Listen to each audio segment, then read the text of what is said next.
I didn't plan to explode that night, but their laughter, soft, condescending, familiar, cut cleaner than any blade. My father's fork scraped the plate. My mother dabbed her lips with a napkin. And then the line, delivered with that bitter little chuckle, "You'll never be as good as your brother." I felt something settle inside me, heavy, final. So I stood, calm, steady, almost bored. Then, "Tell him to pay all the bills," I said. "I'm not sending money anymore." My mother blinked twice, confused. "What money? We never received a single dollar from you." And there it was, the crack in the wall I'd been pushing on for years. Backstory: the rot behind the wallpaper. I used to believe my brother was my ally. He'd smile, arm over my shoulder, telling people, "We look out for each other." And back then, I believed him, because I was young and trust came easily. He was the golden child, the one who charmed rooms, who said the right things, who made our parents glow with pride. I didn't mind. I figured I had my path, he had his, and blood was thicker than envy. Until the first time he asked for help. "Just cover the utilities this month. I'll pay you back." Then the next month, and the next. Then medical bills, then repairs, then emergencies. Soon I was sending money directly to him for the family. He always insisted they needed it, not him. And every time I asked, "Should I talk to Mom and Dad about this?" he'd press a hand on my shoulder and say, "No, they'd panic. Let me handle it." I thought it was love.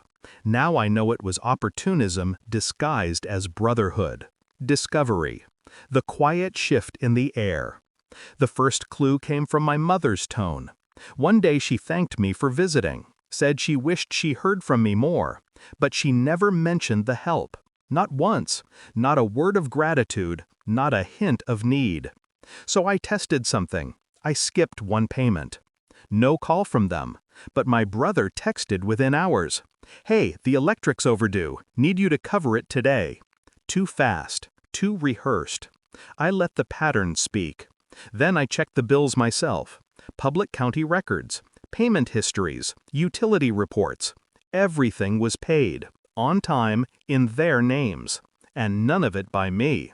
He'd never needed a cent. He just needed someone gullible. My heartbreak didn't come as a wave. It was a click, a door latching shut. Shift, the levers I decided to pull. I didn't confront him, not then. People like my brother don't confess. You have to build the stage, set the lights, and let them walk into their own spotlight. So I documented everything. Transfers, messages, dates. I calculated totals. I tracked his spending, his loans, his little hidden debts. Then I called the bank and reversed what I could. Fraud claims, unauthorized requests, cold, bureaucratic justice. Next, I informed his creditors, politely, impersonally, that he no longer had access to my accounts and should not list me as guarantor. A preemptive strike he never saw coming. Finally, I waited for the crack, for him to ask again. He didn't disappoint. Climax. The table, the truth, the collapse. So here we were, at dinner. My parents staring at me like I'd spoken in another language. "What money?" my mother repeated. I didn't look at my brother, not yet. I wanted the silence to stretch, wanted him to feel the room turn toward him. "I've been sending thousands," I said, "for years, to help you, because he told me you needed it."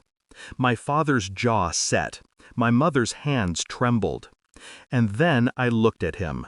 His eyes flickered, fear first, then anger, then the realization that both were useless now. I was going to tell them," he stammered. "No," I said, "you were going to keep taking, and I was going to keep giving, until tonight." My mother whispered his name like a funeral prayer. I placed the printed records on the table. Transfers, messages, statements. His whole scheme laid bare under the chandelier light. He reached for them with shaking hands. My father pushed his away. "What have you done?" Dad asked him, quiet, disappointed, the kind of tone a man remembers for the rest of his life. He tried to speak. I didn't need to hear it. Resolution, the quiet I finally earned. I walked out before they finished dissecting him. The night was cold, but I felt clean for the first time in years. People think revenge is fire. It's not. It's the moment the lies stop echoing. As I reached my car, my phone buzzed. His number. I let it ring. He'd taken enough. I didn't win by shouting. I won by letting the truth do the cutting. And tonight, it cut exactly where it needed to.